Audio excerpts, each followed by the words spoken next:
Magluluto tayo ng ox tripe o tuwalya ng baka. Ito ay masarap na pang topping sa lugaw. Una, maggisa ng madaming luya. Ito ang magtatanggal ng lansa. Haluin lang hanggang mag-golden brown. Isunod ang sibuyas at bawang. Kapag medyo tostado na ang bawang, sibuyas at luya, ihalo na ang tuwalya ng baka. Siguraduhing nalinis at napakuluan na ito.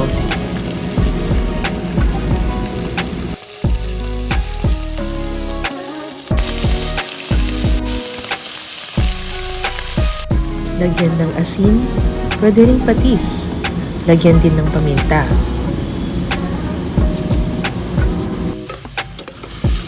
Ihalo lang natin at hintayin magmantika para lumabas ang linamnam nito.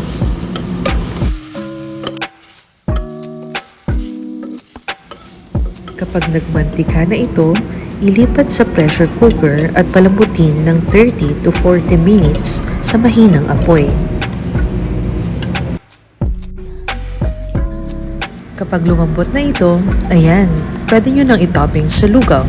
Salamat sa panonood, huwag kalimutang mag-like at mag-subscribe.